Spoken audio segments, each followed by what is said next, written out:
যে পিনাকি ভট্টাচার্য দাদা আর মাকে নিয়ে গালিগালাজ করছেন না। সো এটা আমরা তার জন্য একটা হাততালি দিতে পারি, সবাই হাততালি দেয় একটা। কিন্তু এই জুলাই গণ অভ্যুত্থানে তার ভয়ঙ্কর সাহসী ভূমিকা আছে। সে টাইপ করে বাংলা লিখতে পারে না, সে বাংলা লেখে কিভাবে জানেন? একটা ভয়েস দিয়ে বাংলা লিখে সে এখানে হলো ক্যাপশন দেয়, বুঝছেন? তার ভূমিকা এই গণ অভ্যুত্থানে ইলিয়াসের চেয়েও বেশি। তো লেখাপড়ার কারণে সাংবাদিকতা করতে পারবে না, এটা এটা হলো একটা ভুল পারসেপশন। আমি ওই জায়গায় প্রশ্ন করিনি, আমি প্রশ্ন করছি কোন জায়গায় ইলিয়াসকে, ইলিয়াস ভাইকে প্রশ্ন করছি। আমি কিন্তু বারবার ইলিয়াস ভাই বলতেছি, তাকে ওই গার্ডসটা রাখতেছি। এই জায়গায় প্রশ্ন করতেছি সে যেভাবে মানুষকে মানে হলো আমাদের একটা মানুষ বা অনেক দূর লেখাপড়া করলে মানুষকে কিভাবে মানে হলো অ্যাড্রেস করতে হয়, ডাকতে হয়, সম্মান করতে হয়, তার ভুল ধরলেও কি ভাষায় ভুল ধরতে হয়, এটা একটা জ্ঞান তার মধ্যে হয়। হ্যাঁ, আমি বলছি যে ইলিয়াস ভাই যদি ওই পর্যায়ে শিক্ষা নিতেন তাহলে হয়তোবা ওনার শিক্ষকরা তাকে ওই শিক্ষাটা দিতেন যে মানুষকে এইভাবে এতটা অসম্মান করতে হয় না। বুঝতে পেরেছেন? হ্যাঁ, শোনেন, বলছে আমি বলি ইলিয়াস, আচ্ছা, ইলিয়াস ভাইয়ের সাথে আমার একসময় ভালো সম্পর্ক ছিল, আমি তো সেটাই বললাম। যখন ভালো সম্পর্ক ছিল তখন আমাকে মাথায় তুলে রাখছে, আবার যখন খারাপ সম্পর্ক তখন আমাকে বলতেছে তোরে জয় বাংলা করে দেবো, তুই দেখিস কেমনে রাজনীতি করিস, এই যে বলতেছে। আমি এখানে প্রশ্ন করছি, তাই না?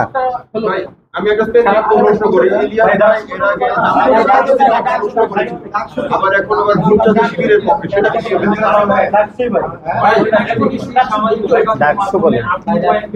আপনারা ওই যে পিনাকি ভট্টাচার্যর গালিগালাজ নিয়ে যে পোস্ট, সেই কথা বলছেন।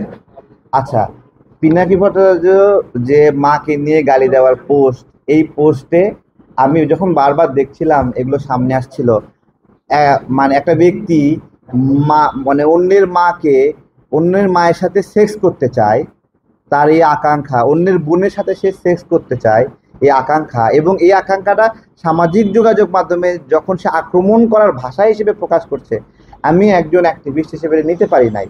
এবং ওই জায়গা থেকে আমার মনে হচ্ছিল যে তাকে এটা বলা দরকার, এবং আমি সেই কাজটা তাকে এই ফেসবুকে পোস্ট করে বলার আগে তাকে অন্য একজনের মাধ্যমে অনুরোধ করছি যে আপনি এই লেখাগুলো ডিলিট করেন, কিন্তু সে এগুলো ডিলিট করেনি, এই কথাটা কানে দেয়নি। তখন আমি আরেকজনের মাধ্যমে আরেকজনকে দিয়ে বলাইছি যে আপনি এটা ডিলিট করেন, তখন সে আবার ডিলিট করেনি। তখন আমি তৃতীয়বার তাকে ফেসবুকে গিয়ে পোস্ট করছি এবং তার মাকে অ্যাড্রেস করছি যে পিনাকি ভট্টাচার্যের মা যেন এই পোস্টটা দেখে, যে তার সন্তান অন্য এক সন্তানের মার সাথে কিভাবে সেক্স করতে চায়, বোনের সাথে সেক্স করতে চায়, এই বিষয়গুলো যেন সে দেখে। এবং এই পরবর্তীতে পিনাকি ভট্টাচার্যের আশেপাশের মানুষগুলো আমার সাথে যোগাযোগ করে এবং আপনার হলো যোগাযোগ করে ডিলিট করার অনুরোধ করে, বারবার প্রথমে অনুরোধ করে, তারপরে হুমকি দেয়, ভয় দেখায়, কিন্তু আমি ওই জায়গা থেকে ডিলিট করি নাই। কিন্তু আমার একটা মামলা করার কথা ছিল, এটা ভালো বলছেন, আমি মামলাটা করি নাই।